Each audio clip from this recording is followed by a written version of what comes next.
رقصة فلوسك دي حرام وهكذا. احكي لي بقى عن حبك للرقص الشرقي. بصي بقى ايوه اقول لك يا ستي. ايوه ورقه وقلم واكتبي أيوة معايا. ورقة وقلم بقى واكتبي معايا يا ست الكل. ده فن راقي وده فن غير مبتذل. ده فن صعب جدا. الاعلام، ولو هنتكلم على الاعلام يبقى لازم نجيب حد متخصص في الاعلام.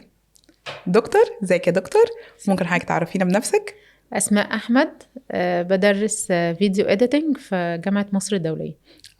حلو قوي. احنا ازاي شوهنا دور الرقاصة او شخصية الرقاصة، وشوهنا كمان الرقص نفسه كفن في الافلام وفي المسلسلات؟ مع الأسف يعني من أول ما الأفلام بدأت تطلع دور الرقاصة مطلعها دايما بشكل إلى حد ما مبتذل. وحتى يوم ما كانوا بيحاولوا يمجدوا في دورها كانوا بيخلوها هي الشخصية اللي بتستدرج العساكر الإنجليز عشان يقتلوهم. فالناس ابتدى يبقى عندها صورة ذهنية عن ان الشخصية اللي بترقص في العموم دي اكيد مش كويسة، او اكيد اختارت المهنة دي عشان مغصوبة عليها. ابتدوا يكونوا في ذهنهم مع الوقت فكرة ان هي اخلاقيا مش حلوة.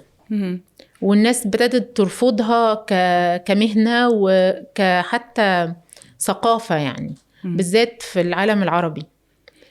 ويوم حتى ما ابتدت يجاهدوا عشان يحسنوا صورتها ويقولوا لا الراقصة دي إنسانة عادية جدا ووارد إن هي يبقى جواها خير يمكن أكتر من الناس العاديين، ابتدت تطلع نبيلة عبيد في الفيلم بتاع الراقصة والسياسي. وابتدى بقى الحبكة الدرامية بتاعت إنه لا أنت رقاصة ما تبنيش يا ميتم، لا أنت رقاصة فلوسك دي حرام وهكذا. طيب إحنا إزاي ظلمنا الفن نفسه كالرقص الشرقي؟ يعني أنا حاسة إن هو اتظلم قوي واتاخد بشكل يعني سيء أكتر ما فيه إيجابي، لأن هم دايما مودينه في الناحية اللي هي دي الإنسانة اللي مش كويسة هي اللي بترقص. لكن الرقص في العموم علاج نفسي خطير. حلو جدا. يعني أنا دايما بقول إن الكلاس بتاع الرقص ده بنص تمن جلسة الثيرابي. الله، حلو قوي. طب أسألك سؤال، إيه أحلى الأفلام أو الفيلم اللي فيه رقص وبيعجبك جدا؟ الراقصة والسياسي طبعا. خطير. حلو قوي. والراقصة والطبال برضه. نبيلة عبيد. أيوة. هي أدوارها بصراحة كانت خطيرة. ولو في الأفلام القديمة كل أدوار طبعا، نعيمة عاكف، سهير زكي، كلهم يعني. حتى تحية كاريوكا كان رقصهم كمان فيه رقي يعني، حتى في الحركة. حتى تحية كاريوكا وهي بتقول ما ينفعش الراقصة تبقى بترقص وهي حافية. يعني إلى هذا الحد هم كانوا واخدين الموضوع إن هو حاجة راقية جدا. إيه أفضل راقصة أو إيه الرقاصة اللي نقدر نقول إن أنتي بتحبيها وبتحبي تتفرجي عليها؟ من القدام كلهم، كل واحد فيهم كان ليه مدرسة وليه روح مختلفة خالص، وليه حتى انسيابية في الحركة مختلفة عن التانية. لا هم يعني كلهم كانوا خطار. احكي لي بقى عن حبك للرقص الشرقي. دي قصة بقى يعني، عارفة منذ الطفولة حرفيا. يعني أنا كنت الطفلة اللي بقعد أشغل أغاني وأقعد أعمل عليها حركات عشوائية جدا ملهاش أي علاقة ببعض. وأجيب مامتي وبابايا كجمهور يتفرجوا وأقول لهم أنا اللي صممت الرقصة. فنانة صغيرة. وساعتها حتى يعني كنت لسه صغيرة يعني 10 سنين مثلا أو حاجة، قعدت أزن على أهلي إن أنا عايزة أروح أتعلم رقص شرقي. واو. فطبعا هم يعني افتكروني اكيد متلخبطه. فراحوا موديني كلاس باليه. فمع اول كلاس رحت قلت لا مش هو ده اللي انا عايزاه. انا حاولي يضحكوا عليكي، انا عايزه رقص شرقي. انا عايزه رقص شرقي. بس فلما كبرت بقى وابتديت ابقى انا يعني صاحبه القرار، بدات بقى اجري ورا الكلاسز بتاعه الرقص، سواء رقص شرقي او حتى رقص لاتين. يعني انا متفرعه ما بين الاثنين، بس الشرقي ليه مكانه في قلبي. حلو قوي. طب قولي لي ايه اللي شفتيه لطيف او حلو في الكورس البالي دانسينج معايا؟ بصي بقى. ايوه اقول لك يا ستي. ايوه ورقه وقلم واكتبي معايا. ورقه وقلم بقى واكتبي معايا يا ست الكل. دايما مقتنعه انه الشخص اللي بيدرس حاجه بيحط عليها نكهة مختلفة عن أي حاجة تانية. أنا جربت كلاسز كتيرة جدا، ككورس جربت وككلاسز فور فن جربت. بس معاكي يعني سبحان الله انت كاريزماتيك بشكل غير عادي، بتحطي نكهة للكلاس مختلفة، ومش بس مجرد انك بتعلمي الحركة ازاي تتعمل وكده كميكانيزم، لكن ازاي كمان اتدرب عليها، ازاي انا طبعا عندي مشكلة في السرعة فازاي افرمل، ازاي اتحرك بشكل ابقى منسجمة مع المزيكا، مش مجرد تعليم الحركة وخلاص. ودي فرقت معايا كتير جدا.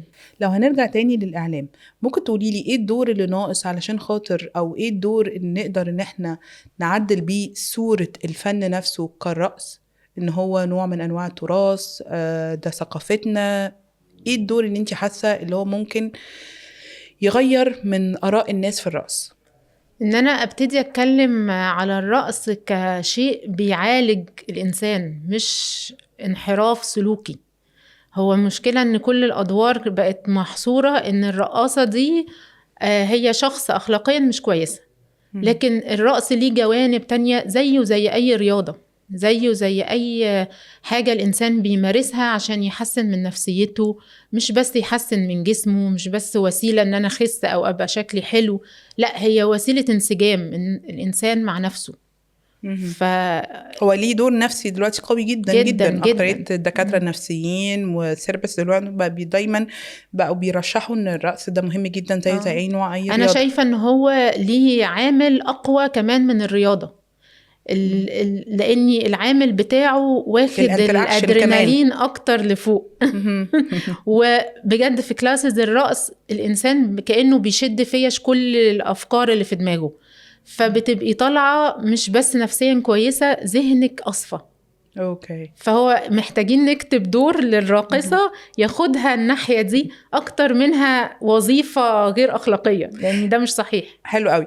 طيب ترشحي مين تبقى هي بعد انتي نبيلة عبيد؟ بعد نبيلة عبيد مين ممكن بقى يعني يمثل الدور بهذه القوة؟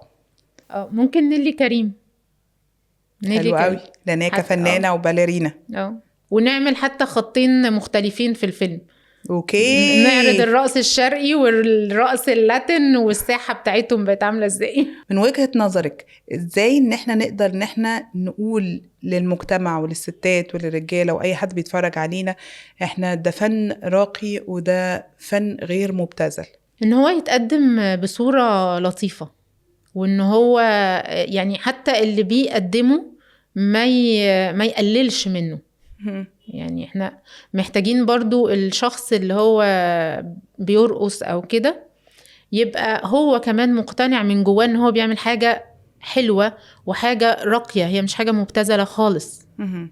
ده فن صعب جدا. يعني فكرة ان انا اعرف ابقى متحكمة في كل عضلة في جسمي، حتى تعليمه مش سهل. الناس شايفة ان اي حد ممكن يرقص، لا هو مش اي حد ممكن يرقص خالص. ممكن يرقص. ولازم يبقى فيه ميوزيكاليتي مع الاغنية، وليه كاونت، وليه ميكانيزم. وفي موهبة، في موهبة. مش شرط تبقى موهبة فطرية، بس حتى اكتساب الموهبة في الرقص الشرقي صعب، مش بالسهولة اللي الناس بصلها. ده حقيقي. قوليلي بقى قبل ما بتيجي الكورس، لو حد سألك انت رايحة فين، هل بتقولي انا رايحة ارقص؟ بقول عادي جدا، بالعكس ببقى مبسوطة، وببقى شايفة في عينيهم ان هم كمان نفسهم يبقوا يعملوا كده يعني. بس فببقى مبسوطة جدا، بقول جدا بمنتهى العلن. طيب تقولي ايه طيب للستات اللي مكسوفة ان هي تيجي ترقص او خايفة من التجربة، تقولي لها ايه؟ اقول لهم لازم يجربوا التجربة دي عن تجربة، مش بس هيحسنوا من نفسيتهم وهيصفوا ذهنهم، كمان الرقص يعني فرق في شخصيتي في حاجة لطيفة جدا.